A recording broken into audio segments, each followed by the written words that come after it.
वे दोनों मिलकर पूरे 99 हमलों से बच चुके थे, मगर इस बार रास्ता उन्हें एक बंद गली में ले आया। हत्यारे चारों तरफ से घेर चुके थे। अनायरा की सुरक्षा के लिए आरव जान की बाजी लगाकर उनसे लड़ने लगा, लेकिन एक हत्यारे का वार ठीक आरव की गर्दन की ओर जा रहा था। तभी बिना सोचे समझे अनायरा ने उसे धक्का देकर बचाया और खुद उसकी बांह पर गहरी चोट आई। अगले ही पल वह जोर से गिरी और सिर पत्थर पर लगते ही बेहोश हो गई। जब अनायरा होश में आई तो उसे सबसे पहला एहसास यह हुआ कि वह सुन सकती है और बोल भी सकती है। यह उसकी जिंदगी का सबसे बड़ा चमत्कार था। वह आरव को यह खुशखबरी सुनाने ही वाली थी कि तभी उसने डॉक्टर और आरव की बातचीत सुन ली और उसकी दुनिया पल भर में उजड़ गई। डॉक्टर से हुई बातचीत में खुलासा हुआ कि आरव की असली पहचान एक मामूली बॉडीगार्ड की नहीं बल्कि राजधानी के सबसे ताकतवर कश्यप परिवार के वारिस की है, कश्यप राजवीर। वह 5 साल से अनायरा के बगल में सिर्फ इसलिए था ताकि वह अनायरा के पिता की नाजायज संतान, उसकी चालाक सौतेली बहन रिद्धिमा की रक्षा कर सके। सबसे बड़ा सच यह था, अनायरा पर हुए 99 हमले कोई किस्मत नहीं बल्कि आरव की चाल थी। वह चाहता था कि अनायरा अपने ऊपर खतरा खींचे ताकि वह सभी दुश्मनों को एक एक कर खत्म कर सके, और जैसे ही 100वां दुश्मन खत्म हो जाए, योजना के अनुसार अगला नंबर अनायरा का होता। सब कुछ साफ था। अनायरा की मौत के बाद उसकी संपत्ति उसकी सौतेली बहन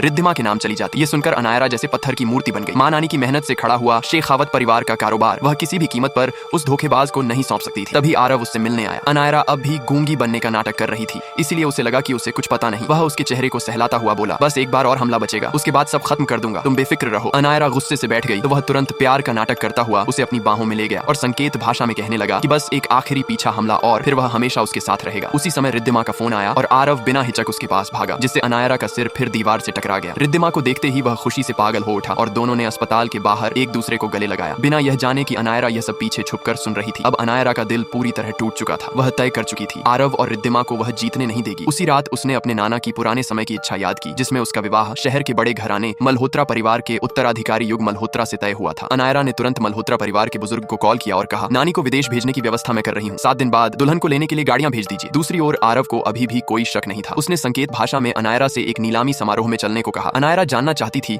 कि वह और कौन सी नीच हरकतें करेगा, इसलिए वह तैयार हो गई। नीलामी में रिद्धिमा भी मौजूद थी। आरव हर छोटी मोटी चीज 10 गुना कीमत में अनायरा के नाम खरीदता ताकि सबके सामने उसकी अमीर, बेवकूफ और फिजूल खर्च वाली छवि बनाई जा सके। लोग फुसफुसाकर हंस रहे थे और आरव रिद्धिमा दूर बैठकर इसका मजा ले रहे थे। अंतिम वस्तु एक दुर्लभ हीरों की माला थी। रिद्धिमा उसे पाना चाहती थी, इसलिए वह 1 करोड़ 10 लाख बोली, पर अनायरा ने सीधा 10 करोड़ और फिर 15 करोड़ की बोली लगा दी। आरव और रिद्धिमा जैसे पसीने पसीने हो गए। आखिर में आरव ने अपने कश्यप परिवार के वारिस वाले असली नाम से काम करके चोरी छिपे वह हार रिद्धिमा के लिए खरीदवा दिया। रिद्धिमा खुशी से उछलती हुई अनायरा के पास आई और ताना मारते हुए बोली, देखा, कश्यप परिवार का युवराज भी मुझे पसंद करता है और तुम्हारा बॉडीगार्ड तो है ही मेरा दीवाना। अनायरा चुप ही रही। अब वह अभिनय में माहिर हो चुकी थी। नीलामी के बाद आरव उसे घर ले जाना चाहता था, पर रिद्धिमा ने जिद कर दी कि उन्हें एक बार पार्टी में जाना है। आरव ने अनायरा की मर्जी पूछना भी जरूरी नहीं समझा। बार में रिद्धिमा ने आरव को उकसाया और सच या साहस के खेल में उससे पूछा, बताओ असली में तुम अनायरा के बारे में क्या सोचते हो? आरव ने बिना झिझक कहा, उस पर हुए 100 हमले मेरी योजना थे और सच कहूं तो मैं एक कुत्ते से भी